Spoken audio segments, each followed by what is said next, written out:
Assalamualaikum warahmatullahi wabarakatuh. Waalaikumsalam warahmatullahi wabarakatuh. Selamat malam teman-teman. Kita jumpa lagi dengan saya Lulu Retna dan dengan Mbak Kendil. Saya ingatkan lagi bagi kalian yang sedang menonton video ini, untuk yang belum subscribe silahkan di subscribe. Kemudian aktifkan tombol loncengnya supaya kalian tidak ketinggalan dari setiap video kami yang terbaru. Oke teman-teman, salam sejahtera bagi kita semua. Semoga kalian dalam keadaan sehat ketika kalian melihat video ini. Kemudian bagi kalian yang sedang sakit, semoga segera disembuhkan. Bagi kalian yang sedang ada permasalahan, semoga segera terselesaikan dengan baik. Pada malam hari ini pembahasan utama kita adalah tentang kebudayaan yang ada di Indonesia, kebudayaan Nusantara. Ya. Mbak Kendil sempat jadi dalang yang terkenal, banyak memiliki penggemar. Jadi ini kalau kita pembahasan tentang kebudayaan, tentang pedalangan atau pewayangan Mbak Ge. Jadi tidak salah Ge kalau misalkan yang kita bahas pada malam hari ini tentang pedalangan. Insya Allah. Jadi Mbak, melihat dari kebudayaan wayang sendiri, itu kan sebenarnya menjadi kebudayaan warisan yang dimiliki oleh Indonesia, yang menjadi kebudayaan yang sangat berharga Mbak Ge. Bahkan dikenal dari seluruh mancanegara sebagai kebudayaan warisan dunia. Melihat dari hal tersebut Mbak, dewasa ini tontonan wayang ini menurut saya semakin merosot. Ya. Pertanyaan saya yang pertama, bagaimana tanggapan Mbak Kendil tentang pewayangan yang dulu sama sekarang ini kan beda Mbak. Ya. Jadi mulai dari sistem di pewayangan, kalau dulu kan memang dalang itu menjadi sorotan utama. Jadi tokoh utama di pewayangan itu ya dalangnya. Ya. Jadi saya pernah mendengar kalimat itu, wayang itu adalah sebagai tontonan yang membawa tuntunan. Ya. Jadi kalau misalkan tokoh dalang itu ada di depan, otomatis setiap pembicaraan dalang itu kan mengarahkan kepada tuntunan. Tapi untuk yang era sekarang Mbak, dalang itu ruang lingkupnya itu semakin kecil. Jadi banyak dalang-dalang sekarang itu yang mengunggulkan tentang sindenya, kemudian pelawaknya. Jadi tuntunannya itu semakin dalam ruang lingkup yang semakin kecil. Yang diunggulkan adalah sebagai hiburannya. Itu gimana menurut Mbak Kendil itu tanggapannya? Terus pertanyaan yang kedua, untuk mengembalikan Mbak kebudayaan sekarang biar menjadi seperti dulu itu gimana kiat-kiatnya? Apalagi dari dalang sendiri Mbak Ge, dalang-dalang dulu itu untuk membawa wayang, untuk menghidupkan wayang itu dengan mudahnya Mbak. Jadi kita penonton itu bisa terbawa ke arus alur cerita yang dibawakan oleh si dalang. Jadi kenapa kok dalang dulu itu ketika memegang wayang itu bisa menghidupkannya gitu loh Mbak. Kalau dalang sekarang itu kenapa kok ketika memegang wayang, memegang lakon itu seolah-olah itu mati gitu Mbak. Pagelarannya mati itu kenapa? Ya. Pemirsa yang saya hormati, pemirsa yang saya segani, beberapa hari kami tidak bisa mengisi acara konten siaran Roso karena ada hal-hal yang saya selesaikan. Namun apabila sudah senggang, tentu kita bertanggung jawab atas pengisian konten tersebut. Konten siaran Roso itu ruang lingkupnya tidak terbatas.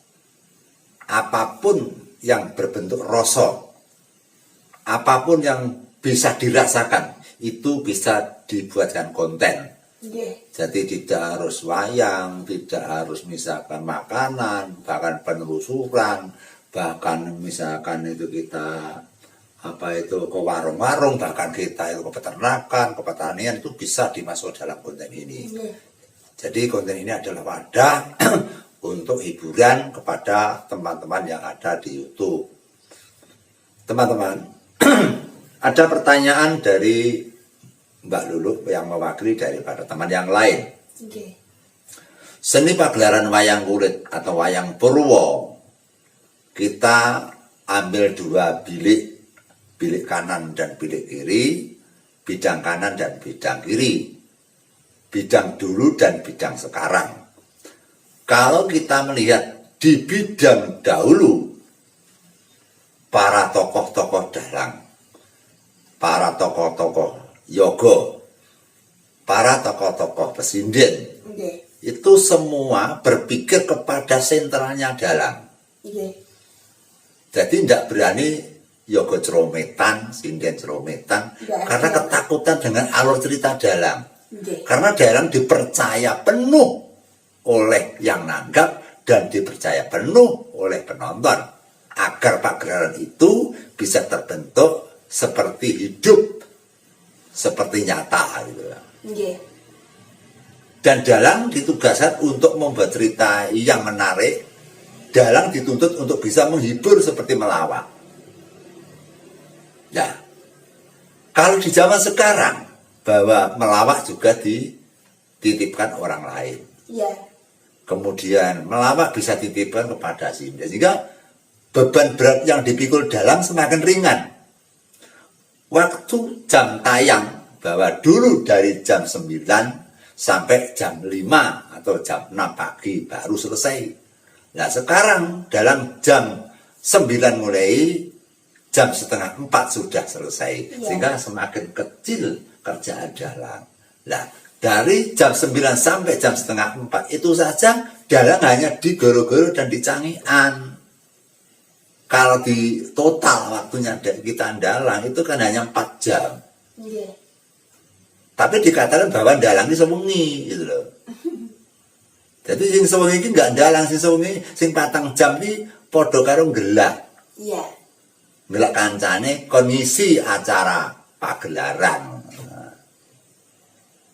Makanya seni wayang semakin lama akan runtuh total itu. Saya yakin itu.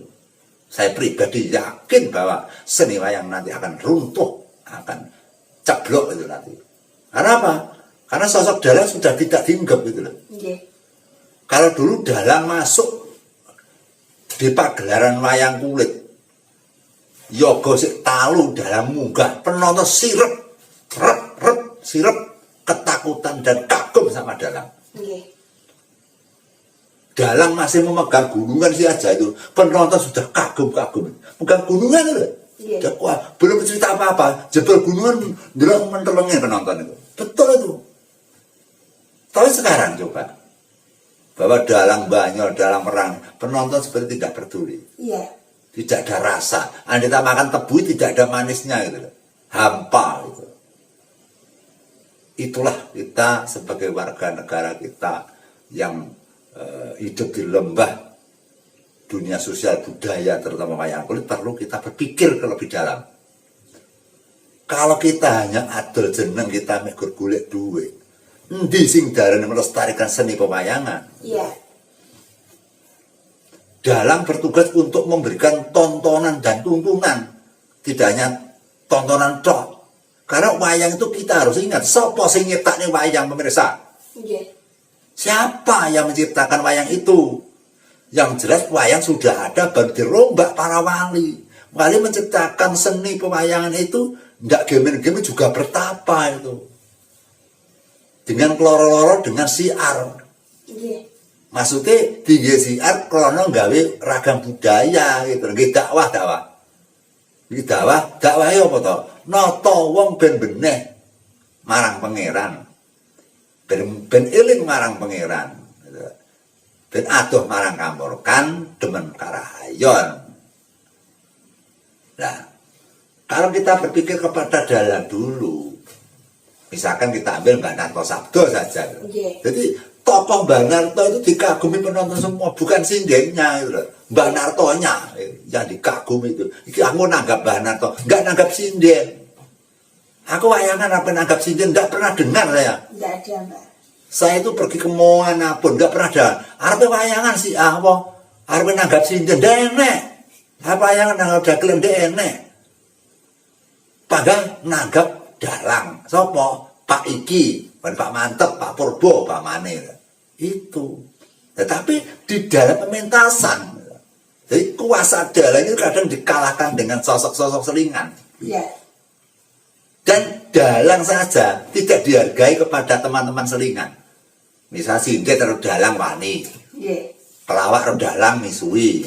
Terus gimana tadi? Dalang itu katanya pelambangi Gusti Allah, pelambangi yang Maha Agung, sing ngatur jagat raya, keleri kan jagate. Nggih. Terus pelemani kuwi ya bumine, lampu srengenge. Lah terus Gusti Allah kita karo hambane apa ya eneng to. Itu yang menjadi runtuh pemirsa, gitu loh.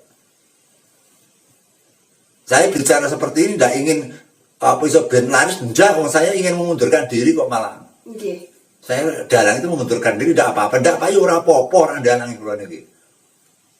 Wong kula orang dalangnya dadi tabir tas eling kok nambani wong niku. Nggih. Nggih jamu ya tas eling. Kaca saya menjadi tabib 18 tahun. Jadi tentang kerjaan saya enggak masalah kok saya tuh. Cuma saya juga prihatin banget karo wayang kuwi. Kok sekarang kok ubruk, enggak ada intisarinya. Makanya saya itu sudah berpuluh-puluh tahun enggak nonton wayang, pemirsa. Nggih. Lah, berpuluh-puluh tenan aku iki. Nah, nek 20 tahun ndak delok wayang aku iki. Karena apa? Gak seneng. Jadi delok wayang kegujekan gak karuan lho. Padahal wayang adalah ciptaannya para wali lho. Wali gak ada kelinyitan, Pak Mirsa. Nggih, gak ada. Wali ki gak ada sing kelinyitan, cengengesan gak ada. Wali ki mesti omongane jitu. Iya. Tata krama dinggoni, sabdane mandi. Lha ki warisane wali. Sangka biyen wis enek wayang zaman Hindu-Buddha diterusne dening para wali dirombak gitu loh. Dulunya kan wayang cerita yang beber. Nggih. Terus duwe garan tangan-tangannya sama perubahan para wali gitu loh. Jadi wali ikut andil di dalam pewayangan gitu loh. Lah kenapa kalau memikirane wali kok nyebutnya Bathara Dewa? Iya dulu kan masih gencar-gencarnya agama Hindu-Buddha. Kita memberikan nama-nama Islam ke dalam kancah budaya, nggak payu wayang itu. Nggih. Kita dakwahnya gagal, dakwahnya tidak berhasil itu. Jadi kalau tokoh-tokoh dalang itu nanti hanya karena arusnya seni budaya yang cengengesan, seni budaya yang kecil-kecilan, nanti pasti wayang akan jatuh itu. Dan kita lihat saja nanti. Nggih. Saya ingin nonton bagaimana wayang nanti di akhir zaman nanti. Nggak gampang wayang itu. Iya. Sekarang sudah kesaingan karnaval. Ayo, lagi. Iya. Kalau karnaval penonton tren apa-apa nih wayang ini. Kuwi toh dalangin sapa teh? Pembandingi karnaval orang menang. Iki enek DJ. Lah, gila. Penontonnya DJ lho wayang enggak menang musuh. Kuwi toh sapa bintang tamune? Kon kembali DJ kalah kuwi. Padahal iki bayar loh. Tempat beda bayar, mlebu bayar. Kuwi penonton ndak karuan. Kenapa wayang digratiskan kok gak ning delok? Nggih. Mari kita introspeksi diri pemirsa. Ayo digolek kesalahan awake dhewe sebagai seni budaya iki apa ya kira-kira? Kok wayang ora enek sing padha tertarik padahal di gratis nih. Apa sih paling gue bayar titipan peda 5.000. Bayaran. Dan DJ itu kalau belum bayar orang bubar penontonnya. Iya. Wayang isi cangian brum tak resik. Habis. Nah, piye kuwi jare? Yang lebih menyakitkan sejak sore sampai pagi gering delok, itu menyakitkan malah kuwi. Loh, saya lihat sering itu teman-teman yang pentas tidak ada penontonnya belas itu sering. Rakyatnya banyak, biayanya banyak, tapi tidak ada yang nonton. Ojo nyalani penonton saiki. Sing disalahne awake sing nyugone gitu loh. Pone warung ya, warung kok ora payu, ojo nyalani wong tuku. Apa masakmu kok gak ana wong tuku rene? Nyatane si A si B si C ke warungnya laris. Wong tuku lho omahmu kok sepi ki sebabe apa? Goleki. Apa masakmu kremambu, apa masakmu kuwi mengandung racun, apa masakmu kuwi enek penyakite, apa katutan laler, apa katutan set. Mari kita kaji. Dan seperti halnya seperti wayang ini. Lah untung-untung saja lah saya mau bicara di dalam seni wayang. Loh saya tidak ingin cita-cita di dalam kondang leren namanya. Betul itu. Saya masih banyak kegiatan yang lain sangat banyak sekali. Masih banyak kegiatan saya selain wayang. Tapi saya peduli kepada wayang itu, karena saya itu juga dalang. Mesak nih. Kulo biyen belajar dalang niku yo nggak gampang-gampang sampai teko Banyuwangi, Jember, nganti teko Solo, nganti teko Sragen, ora terus dinan, sasen tahunan nguyak wayang niku. Jadi niat saya ingin mendirikan agar wayang bisa kokoh kembali seperti dulu. Caranya piye? Belum menemukan sampai sekarang saya. Belum menemukan. Dalang-dalang yang laris itu, yang pakai bintang tamu, itu 30 tahun belum tentu loh. Seperti itu. Iya. Jagat ilir gagung nanti kok. Setiap tahun ada zamannya loh. Jadi bagi dalang-dalang yang luar penonton akeh, 10 tahun kan atau 20 tahun belum tentu, karena nanti ada seni budaya yang lain sing iso ngling-nglingi wayang gitu loh. Iya. Makanya kalau kita bicara tentang bagaimana wayang yang ada di Indonesia sekarang ini sangat prihatin sekali. Lah wayang itu turunan sekarang malah menjadi gojekan. Iya. Pikirannya bagaimana? Lah sing delok nom-nom tok. Sing tuh ora gelem delok ya aku sing tak suguhi ya sing nom-nom tok. Iya betul kita mencari uang boleh itu Kak. Bilang begitu boleh. Tapi ingat nanti 30 tahun, sampai 10 tahun saja. Saya ingin menonton 10 tahun, 15 tahun. Bagaimana wayang di Pulau Jawa ini nanti? Tak seksekne kaya ngopo dijali. 10 tahun kas yang 20 tahun. Piye wayang itu? Kalah gak karo kesenian Bojonegoro? Saiki ketok ya. Iya, kelihatan, Mbak. Saiki ketok karo DJ wis kalah. Lho, kok di jaranan iki lho wis atur. Jaranan lho menangi wayang penontonnya. Iya. Betul itu. Aku dalang nang nggon Bolorjo penonton ora genep 200. Jaranan nang lapangan rak sedeng kok. Iya. Itu enggak dalang liya sing tak aku dhewe. Nah, seperti itu pemirsa. Enak sing ngene lho, dalang saiki terus kaya ngene sing ndelok ora belum tentu. Iya. Kenyataannya Pak Mantep dalang lugu jadi penontonnya akeh. Ya. Iya. Pak Purbo dalang lugu penontonnya ya akeh. Enggak kena iki kaya ngono. Yang penting kita sebagai seniman seni budaya terus jangan waleh-waleh, jangan bosan-bosan. Mari kita jaga dan kita lestarikan seni wayang. Ojo sampai wayang iki jejemian iki rendah-rendah karo budaya yang lain. Nggih. Lah ndelok wayange Blangkra apa? Ndelok jaranan ndelok dangdut ndelok DJ badhe seneng, badhe ro wong ayu. Usahakan kita bisa mempunyai daya tarik yang kuat. Nggih. Apa ya apa tutur, apa sabetan, apa cerita.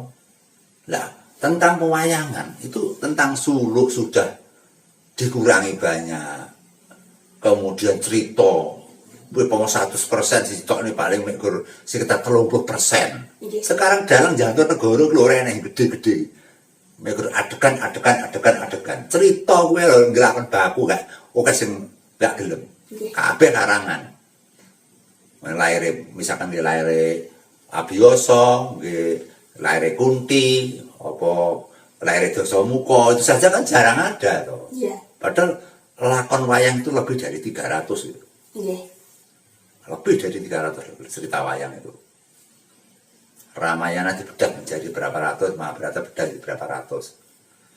Masih banyak lagi. Lah kalau nanti lakon-lakon yang lama itu tidak kita selipkan atau kita buktikan, kita pamerkan, tidak kita peragakan, nanti kan anak-anak didik kita, bocah-bocah kita, cucu-cucu kita tidak paham dengan cerita lakon. Iya. Makanya saya menerawang, saya meramal itu wayang nanti akan terdempar. Iya. Kalau semacam ini loh. Tapi kecuali kalau seniman-seniman senggot gumergut piye carane amrih wayang iki kok tetap berkembang bersama dengan pemerintah juga peduli kepada seni wayang. Wayang yang sudah diakui oleh UNESCO sebagai budaya yang super lengkap. Nggih. Budaya warisan Mancanegara jenenge karo gamelan senenge ndak ukur. Nggih. Tapi wong Indonesia nyepelekne. Sampai rawitan lho disewakne 1 juta. Iya. Tiket itu 1 juta. Ndelok kerawitan lho dudu wayang kerawitan tok 1 juta. Nggih. Kaya ngono kuwi lho. Ajine seni ning luar negeri. Jadi saya bicara di konten ini sebagai agenda dudah barang sing kependem, artinya banyak orang-orang yang tidur tidak mengerti, tidak tahu menahu bahwa wayang itu semakin lama semakin merosot. Iya. Saya lihat itu.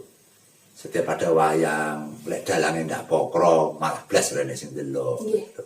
Kalau dalangnya pokro, dalangnya apik, teko cangikan tuh mulih. Makanya kalau memang begitu, maka kita sebagai seni budaya merenung, berpikir, ayo piye carane boleh seni budaya wayang tetap digembari, boleh persada Nusantara digemari di daerah kita masing-masing.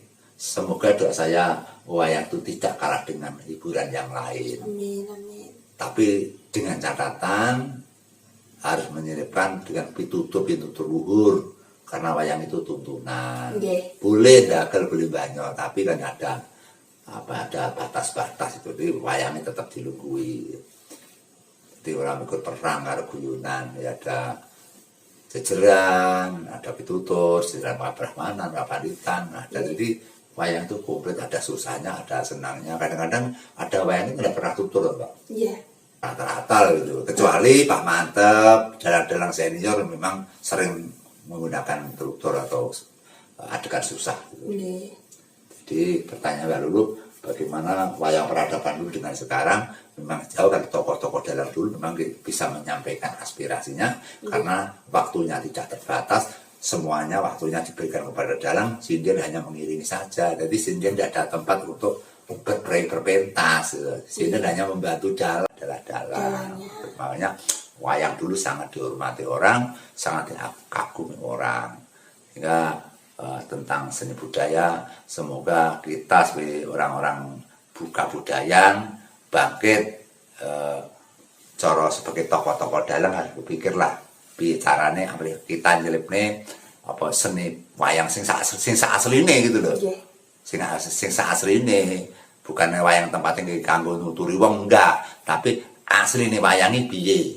Nggih. Asline piye. Itu yang paling penting. Walaupun toh nanti dengan konten ini tidak digubris sama sekali, nggak masalah. Tapi setidaknya kan ada ajan untuk berpikir, oh iya bener kan ono. Lah kita ndak omong ini kan ndak ada sing mikir teko semono. Bagaimana ya wayang 20 tahun kas. Kan dia ini mikir ngono. Terus saya ki dalang saya ki kok gur penak mayang terus batang jambar, padahal bayaran akeh dhewe. Seperti itu. Jadi semoga dengan konten ini teman-teman budaya semuanya mengerti apa yang saya maksudkan. Saya bicara seperti ini karena saya mencintai seni budaya pewayangan atau wayang Purwo, sangat mencintai sekali. Enggak mencintai enggak jadi dalang, Mbak. Enggak jadi dalang. Walaupun toh dengan cita-cita saya ingin mengurangi jadwal untuk pementasan wayang gitu. Kecuali itu kalau ruwatan kan merupakan ritual, Pak. Iya, ritual. Kebutuhan untuk pasien lah gitu namanya. Iya, menolong bagi. Ada kaitannya dengan apa itu prestasi kita. Iya. Ya, kalau pentas spektakuler kita sudah bukan masanya, bukan waktunya, kita sudah tua, sehingga itu aneh-aneh selometan yang itu diguyu wong. Karena umurnya usah mene. Cuma kita ya pemendalang ya dalang sepuh lah. Kalau kita mencari apa penggemar yang banyak jelas sudah tidak, zamannya tidak laku lah. Karena kita sudah tua, cara celobetan atau kacane semangatin dalang nyampe dewa ini si roso si nombak, timbang sing sapoda wae dewi. Kita dalang hanya sebagai celimen, sebagai hiburan biasa saja. Ya mengingat dari pagelaran wayang yang mulai digeser bagi itu kan juga dilihat dari penontonnya. Jadi kalau dulu itu penonton itu selain banyak itu juga anteng. Maksudnya anteng itu dia fokus ke dalangnya, dia fokus ke lakonnya atau ceritanya. Itu di samping itu dia juga mau menunggu atau bahkan rela menonton dari awal pertunjukan sampai akhirnya, kalau belum selesai kan belum bubar. Beda dengan sekarang, Mbak. Jadi penonton sekarang itu memang rata-rata yang dinilai itu sebagai hiburan, sindanya cantik-cantik misalkan, terus pelawaknya lucu dan lain sebagainya. Itu mungkin kiat-kiat yang Mbak Kendil miliki agar pewayangan ini bisa kembali seperti dulu itu gimana, Mbak? Kembali seperti dulu kita kesusahan, Mbak. Susah namanya. Saya yakin meramal kembali seperti itu sangat susah sekali. Karena sudah kebacut, Mbak. Terus kadung itu disedot seragamnya. Jadi kadung konten wayang sudah kontemporer loh, Mbak. Iya. Ada banyak seringan-seringan. Kita wayang disak bener saja waktunya sudah dikurangi. Baik literatur penonton mesti podo ra gelem, podo mulai. Jadi kita mengembalikan ini agak sulit. Tapi setidaknya memang gampang menjadi seorang dalang. Gampang. Tapi dalang sing sak tenane iki kan ya jarang. Jarang, Pak.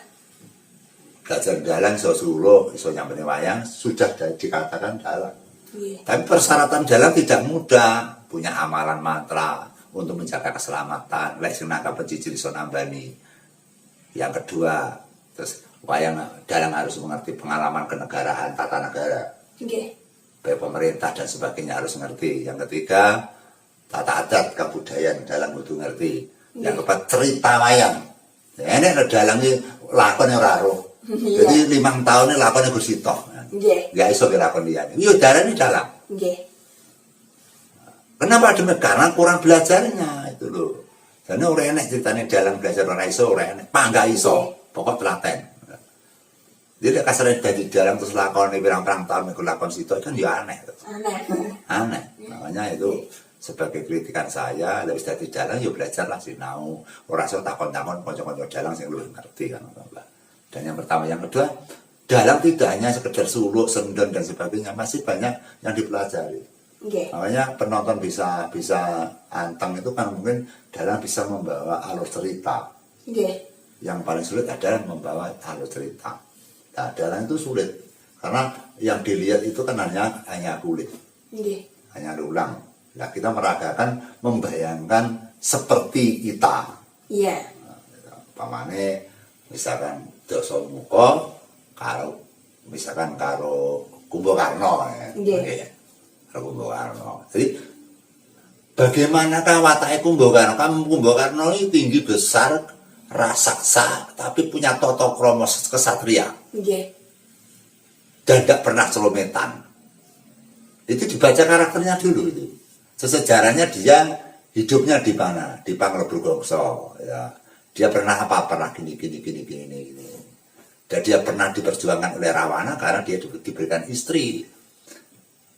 Di Keswani itu pemberian dari Rawana. Pada saat di Kayangan mendapat hadiah. Gitu. Jadi sama kakaknya benar-benar menghargai sekali. Dan takut dan ngajeni. Ini disuruh roh wataknya kan sembayangnya itu. Jadi wataknya raro dia orangnya. Kemudian bagaimana sosok Rawana? Rawana itu sebenarnya orang baik. Malah dalang-dalang aku mau Rawana orang baik malah nesu. Rawana itu adalah kesatria yang tangguh. Pada saat itu dia berguru kepada Sang Mahadewa atau Dewa Siwa. Dewa Siwa itu mempunyai murid yang paling pintar liyane Rawana tidak ada. Paling berani. Kon topo sewu dino ngadeg yo wani tenan. Yo iso tenan yo lulus tenan. Rawana itu. Rawana sampai kagum kepada Sang Mahadewa atau Dewa Siwa. Sampai si jenenge Mahadewa kan tidak punya rumah tuh. Hidupnya hanya di hutan-hutan. Rawana merasa susah. Aku murid sing urip kupen aku ini guru pe soroti lha kok memang namanya dewa itu kan tidak butuh kenikmatan. Rawana sih kurang tanggap. Ya, si Rawana memberikan rumah emas.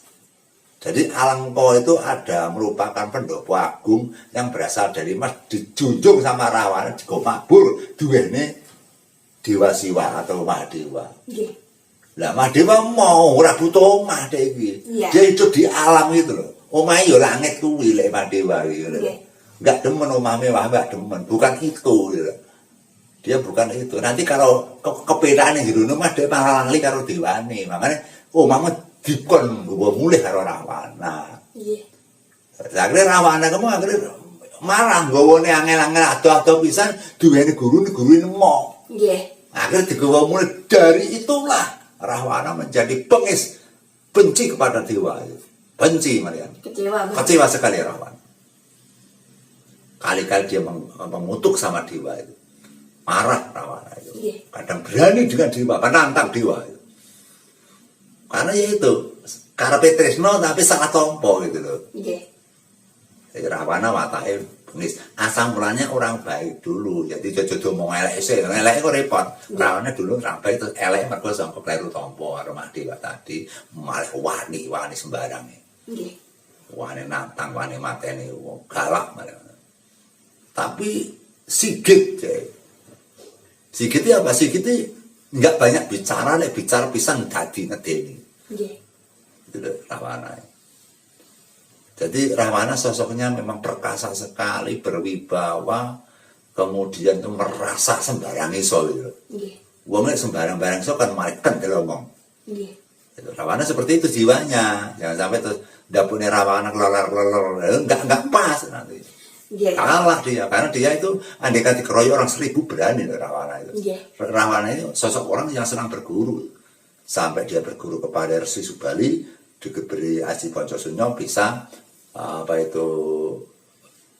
dipotong lehernya bisa sembuh lagi, bisa hidup kembali. Iya. Dan itu tentang Rawana dan Kubu Warno itu sebagai contoh saja.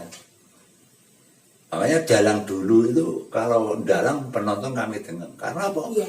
Melambangkan Rawana yang disawang sifatnya bukan ulangi Rawana, Iya. bukan gambari Rawana. Digambarkan sosok Rawana dalam ben roh tenan Rawana ngene iki lho sejarah. Mulane oleh cerita penak, Kubu Karno ngene iki lho. Mulane cerita penak.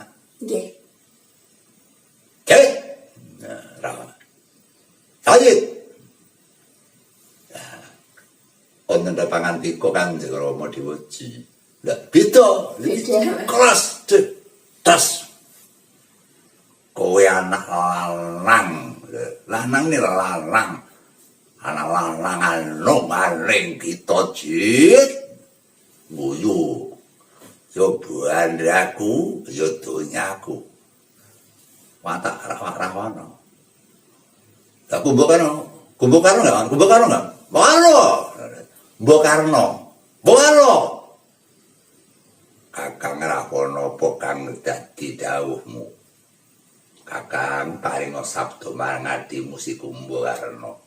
Omongannya lho, jadi antara Indrajit, Rawana, Kubu Karno kan sudah beda. Nggih. Dan Rawana sosok orang yang gaya sastra gitu loh, karena dia senang berguru. Nggih. Kowe tak perintah sawra mogah dopeh ilahmu iso polah muntal badhok ngokoe kowe jatah barang uru kowe dadi mutah parat. Tembung itu semuka. Maka seperti ini kan perlu belajar pemirsa. Iya, belajar. Belajar dari ucapan satu kata demi kata kita belajar sehingga apa disajikan di dalam pagelaran. Sing rungokne ya penak tenan, urung ditapai gamelan, urung diiringi singen gitu. Maka di dalam konten Siaran Rasa nanti kita selipkan tentang Sri Budaya ya Bapak. Kita sudah memasukkan murid kita ya. Iya, murid kita. Apa Tondo Nugroho. Ki Tondo Nugroho. Dalang yang masih kelas 3 SD Pak ya. 3 SD sekarang, Mbak. Dalam kelas 3 SD sudah berani menghadapi penonton banyak. Itu pun dalam waktu belajar yang masih 4 bulan. Belajar 4 bulan langsung saya pentaskan. Jadi dia tidak pernah dalang, tidak tahu wayang. Senengane Gerpak Sino Nugroho lek guyon-guyon kae. Tapi akhirnya sak toto, just orang kita maca-maca iku kan Yesus malah hafal. Iya. Kalau kan maca tapi nggih bener to. Kok terus panjenengan bocah. Nah, niku tapi sementara niki berhubung tentang konten, kalau ada acara keluarga, ada acara urusan yang lain, kita tidak bisa untuk meneruskan pelajaran siswa pedalangan gitu. Tadi juga ke sini. Iya, tadi sini. Ya mungkin kapan-kapan ada waktu nanti kita selipkan waktu 1 bulan 2 atau 3 kali itu untuk dibantu biar jadi dalang. Kita senang kalau ada anak bangsa yang bisa dalang gitu lah. Karena kita sudah tua nanti siapa penggantinya Mbak kalau tidak kita nandur kosing cilik-cilik kuwi gitu loh. Jadi kita itu sudah tua, jadi pikiran kita tidak bersaing kepada dalang-dalang yang lain. Kita hanya melestarikan, kita hanya ngiman wayang dan berkembang dan penonton kayak koyo biyen. Dan ceritanya iso tenten koyo biyen. Jadi bangga nikmat wayang itu kan 1 malam. Kena batur wong ibu. Nggih. Jadi wayang iki kena batur wong iki oleh tonton liyane iki jam 12 bar ku sing jaga terop, jaga kursi, jaga diesel gak enek, tapi nek enek wayange bare jam 5 jam 4 sing di rumah rasa jaga. Jadi wayang tetap tontonan yang masih layak kita pakai. Sementara itu Mbak Lulu. Ya, jadi demikian teman-teman pembahasan kita tentang kebudayaan pada malam hari ini. Jadi memang eman sekali teman-teman jika pagelaran wayang, kesenian wayang yang semakin lama semakin hari itu semakin merosot wibawanya Mbak Nggih. Dan semakin dilupakan. Maksudnya dilupakan itu adalah anak-anak muda zaman sekarang itu semakin tidak menghiraukan atau tidak bangga dengan adanya wayang. Di samping itu masyarakat luas. Iya. Sing nanggap semakin males. Tidak seperti dulu pada saya tahun 96 sampai tahun 2002 itu laris-laris saya Mbak. Itu setiap desa pasti wayangan habis susah. Setiap suro desa pasti wayangan. Belum yang mantu Mbak. Yang mantu yang ewo. Wong wayangan pirang-pirang. Sekarang itu desa saja jarang wayangan kok. Wong mantu sak desa wayangan lho setahun pisan ora mesti. Nggih. Jadi wayang ini jangan langka sekali, kecuali orang kaya yang duitnya turah-turah nanggap dalam malah dalam sing apik pisan. Jadi dalam cilik ke pelenet-pelenet ndak payu malah. Nanggap dalam cilik ren sing delok isin. Jadi nggih mboten salah nanggap dalam gede iki mboten salah karena sisane ngrakati puas penontonnya akeh bakul akeh. Kula mboten nyalahne sing nanggap. Cuma ngene niku sayang niku wong sing nanggap di masyarakat iki wis jarang-jarang. Apa sebabnya ya kita nggak tahu, apa mungkin karena ekonominya atau karena sudah jenuh sama wayang atau mungkin karena banyak hiburan seperti jaranan, DJ dan sebagainya, kondangan untuk karaoke apa campur sari, mungkin itu persaingannya. Dari zaman dulu kan tidak ada campur sari, hanya wayang tok hiburannya sama tayub. Jadi cukup sekian teman-teman. Jadi kami mengajak kalian semua agar bagaimana caranya kesenian wayang kulit terutama itu bisa tetap lestari. Harus lestari. Saya usahakan piye carane lek ngomong ning konten tak bakar semangat duwe dalange nganti sing wong sing gelem nangkap tak bakar ben kerepayangan dalang bisa ekspresi iso dadi dalang kaya jaman biyen dalang sing potensi. Ya, jadi cukup sekian teman-teman, mari sama-sama kita lestarikan kebudayaan yang ada di Indonesia. Kalau tidak kita, siapa lagi, Bang Nggih? Nanti kalau misalkan dari kita sendiri minatnya sudah kurang, nanti anak cucu kita bahkan semakin malas dan jadinya lama-lama bisa-bisa yang namanya kesenian wayang ini menjadi punah. Sekarang kita sudah susah, Mbak. Tak lihat dari anak saya yang tidak ada yang melihat wayang. Di sini mereka pakai gaya konten, delok TikTok, terus kemudian bermain-main namanya itu game-gamean. Nah, game-gamean itu nggak ada yang pemuda, anak saya sendiri, semua anak-anak muda itu nggak ada sing tertarik karena wayang itu 1.000 paling hanya 10 yang tertarik. Yang lain itu hanya dunia HP.